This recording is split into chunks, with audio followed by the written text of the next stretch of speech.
Hello, all my lovely Pisces out there. This is going to be you all's March 20th through 26th week forecast reading, okay? Before we get into the tarot, let's tap into the key points in astrology that I found very interesting and important for this week. So, firstly, the sun is going to be transitioning out of Pisces into Aries, all right, which is giving this rebirth, um, and renewal or just new cycle type of energy. This energy of newness, okay? Of ending in a cycle and starting a new cycle, okay? Hold on. Yeah. So, also the sun is exalted in the sign of Aries, okay? So definitely the sun is reaching its fullest potential this week. You know what I'm saying? And all throughout the Aries season, right? It's hitting its peak, it's reaching its fullest potential. Okay. Now, and it kind of exceeds its fullest potential in a way. Okay. Now moving on to the moon. The moon will start off this week in Libra and it will end in Aquarius. So we got two air signs, which is very mind oriented and logical in a way. All right. So this is showing and it's giving, okay, that our mind and thoughts have a very heavy effect on our emotions and or vice versa, okay. Also with the moon, the major phase for this week that's coming in is the last quarter moon in Capricorn, which is giving this energy of releasing certain things in order to learn our lesson and in order to um, gain more structure and balance, and also what is that groundedness in our lives, right? And lastly, we have Mars in Aquarius, okay? Mars is all about action, okay? And with Mars expressing itself through Aquarius, we all this week could definitely be feeling like making decisions towards our future, right? Making futuristic type of decisions, right? So definitely being innovative and being a little tad bit rebellious when it comes down to doing things traditionally because we're ready for change in a way, right? Even though Aquarius is a fixed sign. So with that being said, let's get into the tarot, okay? We're gonna get three cards from this Attack on Titan deck. The first card is gonna give us the overall energy of this week. Um, and the second card is gonna give us the underlying energy, or basically the why to the overall energy. And then the last card is going to give us the energy that's driving all of my lovely Pisces this week. So let's go ahead and get one card for the overall. Here it is. One card, Spirit, for the underlying energy. Yeah, it's going to be this one. And then one card for the energy that's driving my Pisces this week. Now, before we flip those over and reveal them, let's just tap into um, this deck here. We're going to get three cards. The first card is going to give us the protagonist energy, which is going to tell us how to get into the flow, okay? And how to tap into these major energies for you all this week. The second card is going to tell us, okay, about potential blockages or distractions that could keep you from tapping into this energy this week. And then the last and third card is going to tell us the advice considering the protagonist and antagonist energy. Okay, so let's get one card for each one. Okay, one card for each one. So here we go, protagonist energy.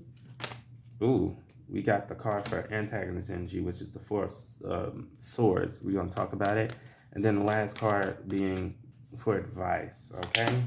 So let's go ahead and tap into this. So you all's overall energy for this week is the Temperance card. Lovely. This is talking all about tapping into the magic within you, right? Not really using, not really looking outward for you all's power, but looking inward for you all's power and believing in you all's self and tempering you all's own emotions, actions, thoughts, and bodies and bringing them all into one accord. This is what's going on for you all this week overall in dominant energy. Okay, that's playing out for you all this week.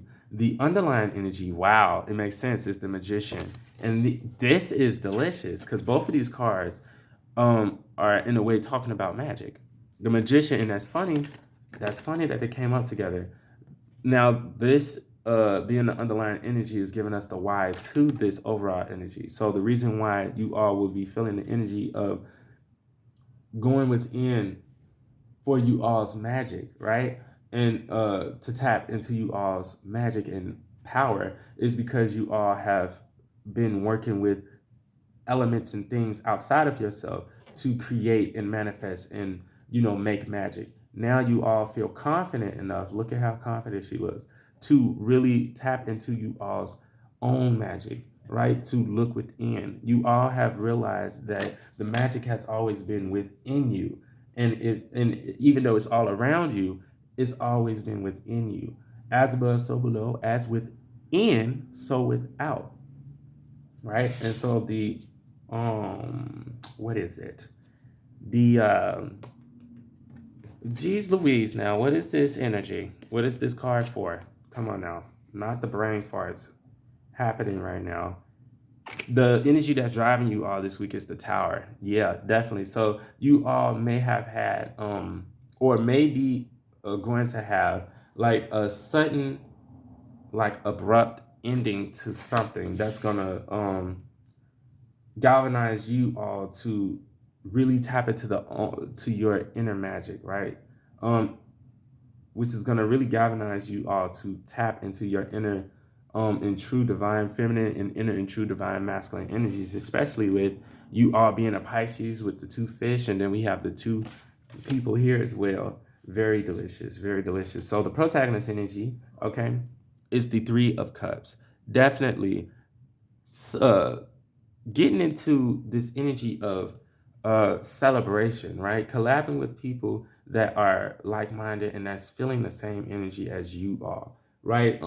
Definitely showing gratitude for what you all have and what you all have learned about yourself and about the magic around you, and lessons that you may have learned from this tower that's happening for you all this week, or that may have already happened, but that's driving you during this week, that's giving you drive and purpose during this week. Then the antagonist energy is the Four of Swords. So what I'm getting here is thinking too hard on things that may have disappointed you in the past, or things that you may have lost during this tower moment, things that may have crumbled within your life because of that tower moment, because of universe or God or your ancestors coming through to break down the things that wasn't serving you anymore. And lastly, the advice, considering the protagonist and antagonist, wow, it's the Sun card. Yeah, so definitely tapping into the energy, one of the Sun. The Sun is going to be in Aries, right? And then tapping into the energy of your inner child. Look at the child. You see the child? Yep, tapping into the energy of the inner child, letting your inner child come out. That's that's what I was getting with that true inner divine feminine and true inner divine masculine, merging them together, right? Yin and yang, and those two fishes that represent you all Pisces, right? Merging those two together, okay? Merging those two together to birth, to give birth once again to you all's inner child. So definitely tapping into you all's inner child and reconnecting with you all's inner child, letting your inner child know that it is fine and it is okay to resurface and to come out and play, okay? Resurface. That's what's going on here, like we just said with the Sun. And that's funny because we have that here on the Sun card, right? The Sun being in Pisces, going into Aries, new life, new cycles. But with that being said, that's all that I have. So love, light, peace, power, and abundance to you all. Ashe, amen, and period. Deuces, Pisces.